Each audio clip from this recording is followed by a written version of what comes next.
Hello ନମସ୍କାର ଜୟ ଜଗନ୍ନାଥ। ଗପ ଆରମ୍ଭ କରିବା ପୂର୍ବରୁ ଆପଣଙ୍କୁ ସେଇ ପୁରୁଣା କଥା ମନେ ପକାଇବା ପାଇଁ ଚାହୁଁଛି। ଯଦି ଆପଣଙ୍କ ପାଖରେ କିଛି ଗପ ଅଛି ଏବଂ ସେ ଗପକୁ ଆପଣ ଆମମାନଙ୍କୁ ସେୟାର କରିବା ପାଇଁ ଚାହୁଁଛନ୍ତି ତେବେ ନିଶ୍ଚିତ ଭାବରେ ସେୟାର କର। ଆଉ ସେୟାର କରିବା ପାଇଁ ସ୍କ୍ରିନରେ ଆସୁଥିବା ମେଲରେ ଆପଣ ଆପଣଙ୍କ ଗପଟିକୁ ଆମ ପାଖକୁ ପଠାନ୍ତୁ। ତେବେ ଆସନ୍ତୁ ଶୁଣିବା ଆଜିର ଗପ ପୁଅ ଜନ୍ମ। ବାପା ଥିଲାବେଳେ ନୂଆ ନୂଆ ଗହଣା ପିନ୍ଧିବା ପାଇଁ ମାଙ୍କର ସଉକ ଥାଏ। ବାପା ଜଳ ସମ୍ପଦ ବିଭାଗର ସର୍ବୋଚ୍ଚ ଯନ୍ତ୍ରୀ ଥିଲେ। ଏବେ ତ ବାପା ଆର ପାରିକୁ ଚାଲିଗଲେ। ଦୀର୍ଘ 2 ବର୍ଷ ହେଲା ବ୍ରେନ୍ ଷ୍ଟ୍ରୋକରେ ବାପା ଚାଲି ଯାଇଛନ୍ତି। ସେହି ଦିନଠାରୁ ମାଙ୍କର ଦେହ ବି ଅସୁସ୍ଥ। ମା ଏବେ ପୁରା ସମୟ ଆନି ତାଙ୍କର ଝିଅ ହେପାଜତରେ। ଆଜି ତାର ଭାଇ କଥା ଭାରି ମନରେ ପଡୁଛି। ଶିକ୍ଷିତ ଯୋଗ୍ୟ ଓ ପ୍ରତିଷ୍ଠିତ ପୁଅ ପାଇଁ ବାପା ବହୁତ ଗର୍ବ ଅନୁଭବ କରୁଥିଲେ। ହେଲେ ଆଜି ମାର ଯତ୍ନ ନେବା ପାଇଁ ପୁଅ ପାଖରେ ସମୟ ଟିକେ ବି ନାହିଁ। ଆଉ ବୋହୂ ଆଣ୍ଠୁ ଯନ୍ତ୍ରଣାର ବାହାନା କରି କର୍ତ୍ତବ୍ୟ ପଥରୁ ଉହୁରି ଯାଉଛି। ମାକୁ ପାଖରେ ନ ରଖିବା ହିଁ ତାର ଅସଲ ମନୋବୃତ୍ତି। ଆନି ପାଖରେ ମା ରହିଲେ କାଳେ ସବୁଆଡ଼ୁ ସବୁ ସୁବିଧା ମିଳିବ। ଆନିର ସ୍ୱାମୀ ଜଣେ ପ୍ରତିଷ୍ଠିତ ବିଲ୍ଡର। ସହରର ସବୁ ଲୋକ ପ୍ରାୟ ତାଙ୍କୁ ଜାଣିଛନ୍ତି। ଆଉ ଝିଅ ଆନି ନିଜେ ଶିଶୁ ରୋଗ ବିଶେଷଜ୍ଞ। ସେଇଥିପାଇଁ ଆନି ପାଖରେ ମାକୁ ଛାଡ଼ି ପୁଅ ବୋହୂ ନିଜ କର୍ତ୍ତବ୍ୟ ସାରି ଦେଇଛନ୍ତି ବୋଲି ଭାବନ୍ତି। ଆନି ଅନୁଭବ କରିଛି ଭାଇ ଭାଉଜ ଦାୟିତ୍ୱ ବହନ କରିବାରେ ସର୍ବଦା କୁଣ୍ଠିତ ଥାନ୍ତି। ମା ମଧୁମେହ ଓ ଉଚ୍ଚ ରକ୍ତଚାପ ଯୋଗୁଁ ତାକୁ ପାଖରେ ରଖିବାକୁ ଭାଇ ଭାଉଜ ନାକ ଟେକନ୍ତି। ଏବେ ଆନି ପାଖରେ ମା କିନ୍ତୁ ସ୍ୱାଭାବିକ ଜୀବନଟେ ଜିଉଛନ୍ତି। ଆନି ଓ ତାର ସ୍ୱାମୀ ଦୁଇ ଜଣଙ୍କର ମନୋଭାବ ପାଇଁ ଏହା କେବଳ ସମ୍ଭବ ହୋଇପାରିଛି। କେହି ବନ୍ଧୁ ବାନ୍ଧବ ଏଥିପାଇଁ ପ୍ରଶଂସା କଲେ ଆନିର ଭାଉଜ ସହି ପାରନ୍ତିନି ତାଙ୍କ ନଣନ୍ଦକୁ। ଓଲଟା କହି ବୁଲନ୍ତି ଆନି କାଳେ ମାଙ୍କ ବ୍ୟାଙ୍କ ଆକାଉଣ୍ଟ ଓ ଗହଣା ଉପରେ ଆଖି ରଖିଛି। ମା କିନ୍ତୁ ପୁରା ସ୍ପଷ୍ଟବାଦୀ। କିନ୍ତୁ ପୁଅ ବୋହୂଙ୍କ ପାଖରେ କାହିଁକି କେଜାଣି ସର୍ବଦା ଯୋଡ଼ହସ୍ତ ଓ ନତମସ୍ତକ। ଆନି ସେଦିନ ଗୋଟିଏ ବିବାହ ଉତ୍ସବକୁ ବାହାରିଲା। ମା ତାକୁ ବାଧ୍ୟ କରି ତାଙ୍କ ରାଣୀହାରଟା ପିନ୍ଧାଇ ଦେଲେ। ଏମିତି ବି ଆନିର କିଛି ଅଭାବ ନଥିଲା। ହେଲେ ମାର ସ୍ନେହକୁ କେମିତି ବା ସେ ନା କରିପାରିଥାନ୍ତି। ସେଇ ବିବାହ ଉତ୍ସବରେ ଭାଉଜର ଦୃଷ୍ଟି ପଡ଼ିଥିଲା ଆନି ବେକରେ ଥିବା ସେଇ ହାର ଉପରେ। ହାରଟା ମାଙ୍କର ଆନି କାଳେ ନେଇଯାଇଥିବ ଏହି ଚିନ୍ତାରେ ଭାଉଜ ବଲରେ ଖଣ୍ଡେ ଖାଇ ବି ପାରିନଥିଲେ। ଆନିକୁ ପଦୁଟିଏ ବି ମାଙ୍କ ବିଷୟରେ ପଚାରି ସେ ବୁଝିବିଲେନି। ଠିକ୍ 2 ଦିନ ପରେ ସନ୍ଧ୍ୟାରେ ଭାଉଜ ମାଙ୍କୁ ଦେଖିବାକୁ ଆସିଲେ। କଥା କିନ୍ତୁ ଅଲଗା ଥିଲା।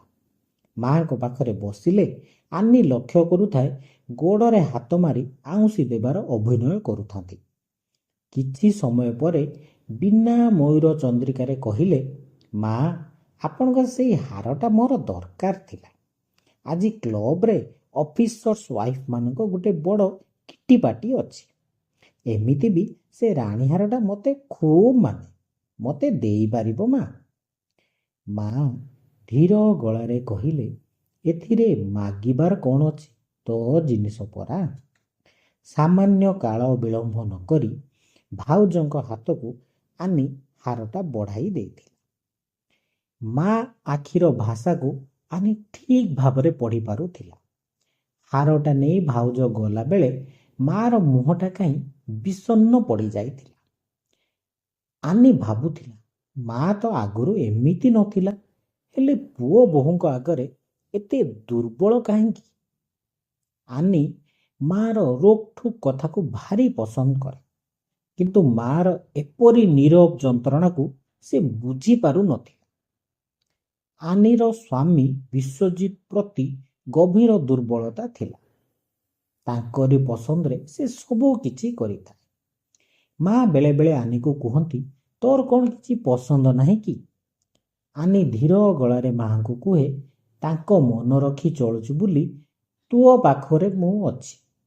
ଏମିତି ବି ସେ ବହୁତ ଭଦ୍ର ଏବଂ ଉଦାର ଲୋକ। କେବେ କେବେ ଥଟ୍ଟାରେ ବିଶ୍ୱଜିତ ଆନିକୁ କଟାକ୍ଷ କରି କୁହନ୍ତି, ତୁମ ଭାଇ ଆଉ ଭାଉଜ କ'ଣ ମାଆଙ୍କୁ ଭୁଲିଗଲେ ନା କ'ଣ? ବିଶ୍ୱଜିତ ମାଆଙ୍କ ପାଇଁ ଭଲ ମିଠା ପାନ, କଟକ ରଘୁବରା ଦହିବରା, ବଡ଼ ବଡ଼ ରସଗୋଲା ଆଣିଦିଅନ୍ତି।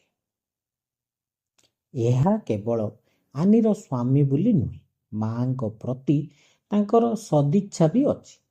ଆନି କିଛି କହିବା ପୂର୍ବରୁ ବିଶ୍ୱଜିତ ନିୟମିତ ମାଆଙ୍କ ସ୍ୱାସ୍ଥ୍ୟ ଚେକଅପ୍ କରିବା ପାଇଁ ନେଇଯାଆନ୍ତି। ବେଳେ ବେଳେ ମାଆ କହନ୍ତି, ଆନିଲୋ, କେଉଁ ଜନ୍ମରେ କ'ଣ ପୁଣ୍ୟ କରିଥିଲି, କେଜାଣି କାହିଁ ତୋ ଭଳି ଝିଅଟେ ପାଇଛି। ଏତିକି କହୁ କହୁ ମାଆଙ୍କ କଣ୍ଠଟା ବାଷ୍ପରୁଦ୍ଧ ହୋଇଯାଏ।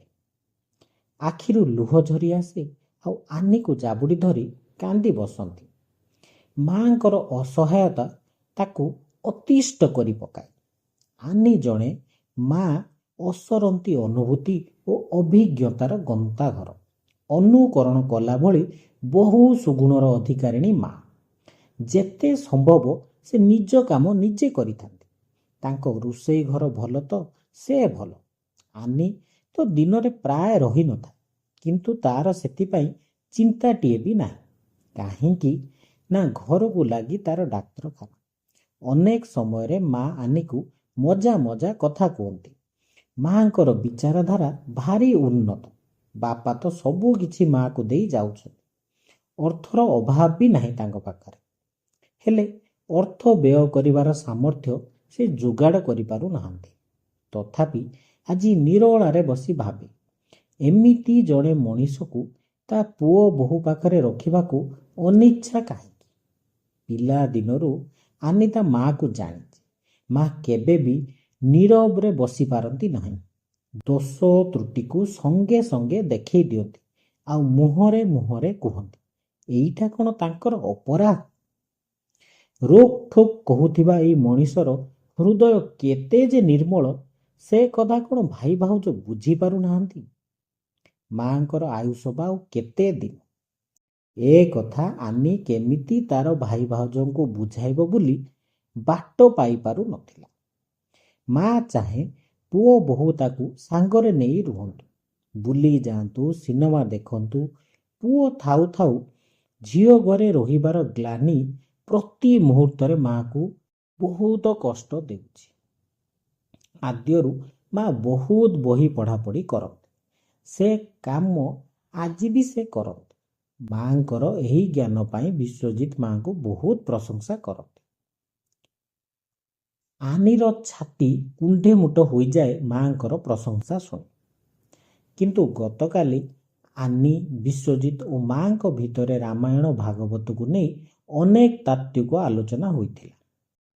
ମାଆଙ୍କର ଜ୍ଞାନ ସମ୍ପର୍କରେ ଆନି ଓ ତାର ସ୍ୱାମୀ ଜାଣିବା ପରେ ଆଶ୍ଚର୍ଯ୍ୟ ହୋଇଯାଇଥିଲେ।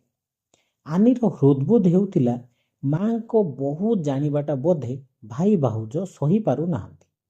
ଭାଉଜ ତ ପର ଝିଅ, ସେ କ'ଣ ବୁଝିବେ? କିନ୍ତୁ ଭାଇ ଯେ ତାଙ୍କ ନିଜ ଔରସରୁ ଜନ୍ମ। ବାପା ଚାଲିଯିବା ପରେ ତାର ଏ ପ୍ରକାର କି ପରିବର୍ତ୍ତନ? ମାଆଙ୍କ ପ୍ରତି ତାର ସମ୍ମାନ ଓ ଶ୍ରଦ୍ଧା ନ ରହିବା ଆନିକୁ ବହୁତ ବିଚଳିତ କରିଥାଏ। ସମାଜର ପରିବର୍ତ୍ତିତ ଧାରାରେ ପୁଅମାନେ କ'ଣ ବଡ଼ ହେଲେ ଏମିତି ସତରେ ପରିବର୍ତ୍ତନ ହୋଇଯାଆନ୍ତି? ନା, ଭାଇ ବଡ଼ ମଣିଷ ହୋଇ ଅଧିକ ସ୍ୱାର୍ଥପର ହୋଇଯାଉଛି। ଆଜି ମା ବହୁତ ବିଳମ୍ବ ଯାଏଁ ଘରୁ ବାହାରି ନାହାନ୍ତି। ଆନି ଭାବୁଥାଏ, ଏତେ ବିଳମ୍ବରେ ତ ମା କେବେ ଉଠନ୍ତି ନାହିଁ। ମା ତ ରାତି 4ଟାରୁ ଉଠନ୍ତି। କ'ଣ ଦେହ ଅସୁସ୍ଥ ହେଲା କି? ବିବ୍ରତ ମନରେ ଆନି ଦୌଡ଼ିଲା ମାଆଙ୍କ ରୁମ୍ ଭିତରକୁ। ମା କିନ୍ତୁ ପୂର୍ବ ପରି ବହି ଖଣ୍ଡେ ଧରି ଆରାମ ଚେୟାରରେ ବସିଥିଲେ ଆଉ ଆଖିରୁ ଚଷମା କାଢ଼ି ବାରମ୍ବାର ସେ ଆଖିରୁ ବହୁଥିବା ଅମୃତକୁ ପୋଛୁଥିଲେ। ଆନି ମାଆକୁ ଏଥର ଜାବୁଡ଼ି ଧରିଲା। ମାଆକୁ ପଚାରିଲା, କିଏ କ'ଣ କହିଲା କି ମା? ମା ଉତ୍ତର ଦେଲେ, ନାଲୋ ଧନ, କିଏ କ'ଣ କହିବ? ଖବର କାଗଜକୁ ଖବରଟିଏ ପଢ଼ିଲି। ଏହା ଗତକାଲିର ଖବର ଥିଲା। କାଗଜର 6 ପୃଷ୍ଠାରେ ଲେଖାଥିଲା, ସମାଜସେବୀ ଅନ୍ନପୂର୍ଣ୍ଣା ଦେବୀଙ୍କର ମୃତ୍ୟୁ ହୋଇଯାଇଛି। ଆନି ପଚାରିଲା, ମା ସେ କିଏ କି? ମା କହିଲେ, ସେ ମୋ ସହିତ ପଢ଼ୁଥିଲା। ପିଲାଟି ଦିନରୁ ତାର ସମାଜ ସେବାରେ ଭାରି ଆଗ୍ରହ ଥିଲା। ବିବାହ ପରେ ମଧ୍ୟ ନିଜକୁ ସେ ସେଇ କାମରେ ନିୟୋଜିତ କରିଥିଲା। ଘର ପରିବାର ସହିତ କେତେ ସିଏ ଭାବିଛି, କେବଳ ସେଇ ସମାଜ ସେବା ପାଇଁ।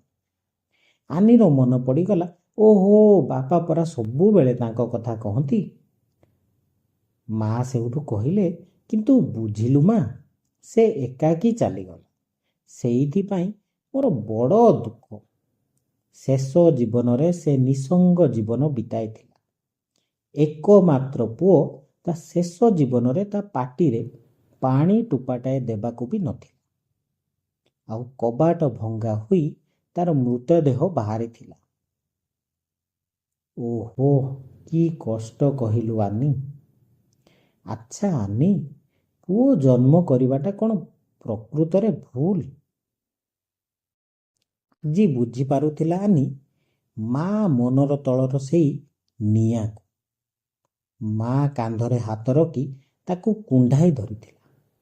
ମାକୁ କହିଥିଲା, ତୁ କ'ଣ ମା ନିଃସଙ୍ଗ?